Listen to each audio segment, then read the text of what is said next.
శ్రీ మహాగణాధిపతయ నమః. ఐం మహాసరస్వత్యే నమః. శ్రీ లలితాంబికాదేవ్యే నమః. రాశి ఫలాల కార్యక్రమంలో భాగంగా 12 రాసుల వాళ్లకు ఈ ఫిబ్రవరి మాసమంతా కూడా ఎలా ఉంటుంది అనేటువంటి దాంట్లో భాగంగా ఈ ఒక మహోన్నతమైనటువంటి ఇది జరిగింది. ఏమిటి అంటే ఈ జనవరి 22వ తారీఖు శ్రీరామచంద్రమూర్తి యొక్క ప్రతిష్టాపన కార్యక్రమ మహోత్సవము జరిగింది అయోధ్య మహానగరములో అనేటువంటిది అందరికీ తెలిసిన విషయమే.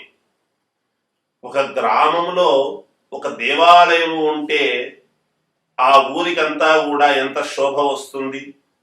మన ఇంట్లో దేవుణ్ణి పెట్టుకొని పూజిస్తే మన ఇంటికంతా ఎంత శోభ వస్తుంది. అలాగే మనకు వినాయక చవితి పండుగలు వస్తే ఎందుకు మనం వినాయకులను కాలనీలుగా పెట్టుకుంటున్నాము, ప్రతి కాలనీలోను ప్రతి అపార్ట్మెంట్లోను అంటే దేవుణ్ణి పూజించడం అనేటువంటిది మనకు మొదటి నుంచి వస్తూ ఉండేటువంటి అలాంటిది మరి ఈ రామచంద్రమూర్తి యొక్క రామ మందిరం అనేటువంటిది నిర్మాణము జరిగి రాముల వారి ప్రతిష్టా కార్యక్రమము జరిగిన తరువాత ఆనాటి యొక్క ఆ గ్రహస్థితులు, ఆ లగ్నము, వాటి యొక్క పరిస్థితిని బట్టి మానవాళికి అంతా కూడా సర్వమానవాళికి ఎలా ఉండబోతుంది అనేది కూడా మరి ఉంటుంది కదా నిజానికి. అంతేకాకుండా గురువు, శని, రాహు, కేతువులు జాతకాలలో ఉండేటువంటి ప్రభావం అంటే ఎక్కువ కాలం స్థిరంగా ఒకే చోట ఉండేటువంటి కారణము చేత, మిగతా గ్రహాలు మారుతూ ఉండేటువంటి వ్యవహారము చేత ఎలా ఉండబోతుంది ప్రతి రాశి వాళ్లకు ఈ రాముడి యొక్క అనుగ్రహం వలన, అభిజిల్లగ్నంలో జరిగినటువంటి కార్యక్రమం వలన ప్రజల మీద ఎలా ఉండబోతుంది అనేటువంటి దానిలో మా భాగంగానే ఇప్పుడు 12 రాసుల వాళ్లకు కూడా ఎలా ఉండబోతుంది అనే దాని గురించి మనము తెలుసుకుందాం. ధనుస్సు రాశి వారికి ఈ ఫిబ్రవరి నెలంతా కూడా ఎలా ఉంది అంటే బాగుంది. ధనుస్సు రాశి వారికి 80% వరకు మేలు జరుగుతుంది కాక మీకు ఆధ్యాత్మికమైనటువంటి చింతన పెరుగుతుంది. ఏ దేవుడు మనకు కరుణిస్తాడో, ఎవరు మేలు చేస్తారో ఏమో అనేటువంటి భావనతో నిరంతరము ఆలోచన చేసి అందరి దేవుళ్లను మొక్కుతారు, అందరినీ పరిశీలన చేస్తారు. అన్ని రకాల మేలు జరగాలి అనేటువంటి భావనతో దానికి తగ్గట్టుగా మీ మాటలు ఉంటాయి.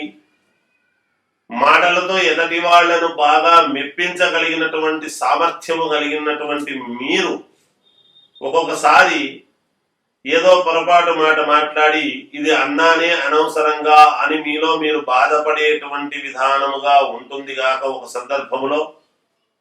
తద్వారా దాని వలన మీకు కూడా ఏమిటి అని ఒక జ్ఞానోదయం అనేటువంటిది కలుగుతుంది. ఆ జ్ఞానోదయంలో మీ దశ ఇంకొక రకంగా మార్పు అనేటువంటిది జరుగుతుంది. అందరూ గౌరవించే విధముగా ఉంటుంది. అందరూ ఆమోదయోగ్యమైనటువంటి నిర్ణయాన్ని మీరు తీసుకుంటారు. అలాగే శుభకార్యాలలో పాల్గొనడం అనేటువంటిది జరుగుతుంది. మీకు చేతనైనటువంటి సహాయ సహకారాలు నలుగురికి అందించాలి అనే తపనతో అందిస్తూ ఉంటారు. వ్యాపారం చేసుకునేటువంటి వాళ్లకు దాదాపుగా లాభాలుగానే వస్తాయి, ఇబ్బందులు ఎటువంటివి ఉండవుగాక. విద్యార్థులు బాగా శ్రద్ధగా చదవాలి. తదేక దృష్టితో చదివితే తప్ప మీరు బయటపడడానికి కొంచెం కష్టము. జాగ్రత్తగా చదవండి, మేలు జరుగుతుంది. విదేశాల నుండి ఒక శుభవార్త అనేటువంటిది వింటారు. ఏది ఏమైనా నలుగురిని ఆకట్టుకునేటువంటి విధానంగాను, నలుగురికి మంచి మాటలు చెప్పేటువంటి విధానంగాను కీలకమైనటువంటి పోస్టులో మీరు ఉండటం అనేటువంటిది జరుగుతుంది. లేదా పోస్టు లేకపోయినా నిర్ణయాలు తీసుకునేటువంటివి కీలకంగా మారతాయి గాక. రాజకీయ నాయకుల విషయానికి వచ్చేటప్పటికీ ఆచితూచి అడుగులు వేసి జాగ్రత్తగా ముందుకు వెళితే మీకు విజయం అనేటువంటిది లభిస్తుంది. నేను ఇంత శ్రమపడ్డాను, నాకు రాలేదే ఇది అని అనుకునేటువంటి భావన మీలో కలుగుతుంది. తద్వారా కించిత్ మీ మనస్సుకు కోపము, ఆవేశము, రాకూడని మాటలు కూడా నోటి నుంచి వస్తాయి.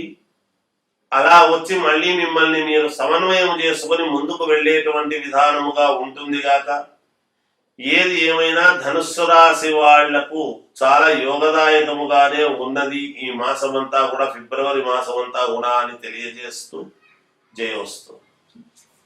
అన్ని రాసుల వాళ్లకు అంటే ద్వాదశ రాసుల వాళ్లకు కూడా ఆడవాళ్లకు మామూలుగా ఏం కోరుకుంటారు?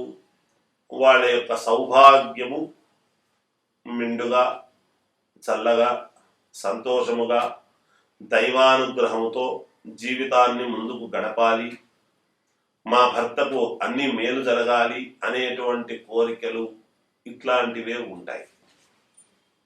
అందువలన ఈ ద్వాదశ రాసులలో ఉండేటువంటి ప్రతి వాళ్లకు కూడా అంటే ఆడవాళ్ళు ఉంటారు, మగవాళ్ళు ఉంటారు, సహజం.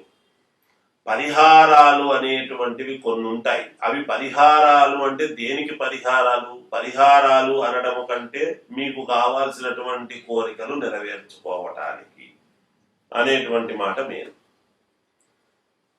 మామూలుగా ఈ ఫిబ్రవరి మాసములో మాత్రమే నేను చెబుతున్నాను, ఈ మాసానికి మాత్రమే ప్రతి శుక్రవారము ప్రతి మంగళవారము కూడా ఆడవాళ్ళు మీ సౌభాగ్యము కోసం, మీరు బాగుండడం కోసం, మీ కుటుంబం అంతా శ్రేయస్సుగా ఉండాలి అని అనుకునేటువంటి వాళ్ళ కోసం, రుణ బాధలు తీరాలి అంటే మళ్ళీ అదే అప్పే రావాలి మనకు, అదే డబ్బే రావాలి మనకు. డబ్బు చేతికి వస్తేనే కదా రుణ బాధలు అనేటువంటివి తీరుతాయి, తీర్చుకోగలుగుతారు. అందువలన ప్రతి మంగళవారము ప్రతి శుక్రవారము ఇలా ఒక పిరికెడు అంటే ఒక గుప్పెడు కష్టం ఉంటుంది, కందిపప్పు తీసి ఒక ఎర్రటి గుడ్డ కానీ లేదా ఒక ఎర్రటి డబ్బాలో కానీ వేసి పెట్టండి.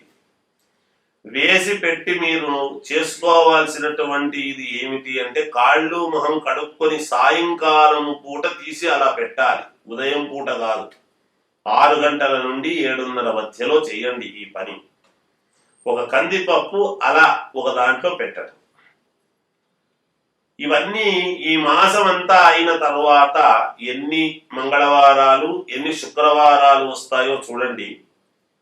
అన్ని పిరికెళ్ళు ఉంటాయి కదా, వాటన్నిటినీ కూడా కాస్త మనం మామూలుగా అన్నము ఇవి రెండూ కలిపి కాస్త బెల్లం వేసి నివేదన చేసి 10 మందికి ఎవరికైనా దేవాలయము దగ్గర పంచండి, ఖచ్చితముగా మేలు జరుగుతుంది. ఇదొక విధానం. ఇక మగవాళ్ళు చేసుకోవాల్సినటువంటిది ఏమిటి అంటే ఈ ఫిబ్రవరి మాసములో మాత్రమే గణపతి గుడికి వెళ్ళండి వీలైతే. ఒకవేళ గణపతి గుడికి వెళ్ళలేము అనుకుంటే ఇంట్లోనే గణపతికి మీరు నమస్కారము చేసుకోవటము మంచిది. ఇంకా వీలైతే గణపతికి అష్టోత్తరము చదవండి. గణపతి పటము ముందు గణపతి అష్టోత్తరము చదువుకోండి ప్రతి మంగళవారము ప్రతి శుక్రవారము. మీరు కూడా ఇలా చెయ్యండి. మగవాళ్ళైతే, ఆడవాళ్ళైతే ఆ కందిపప్పు అది చెయ్యండి. మీకు ఖచ్చితముగా 12 రాసుల వాళ్లకు కూడా చాలా మేలు జరుగుతుంది గాక. జయోస్తు.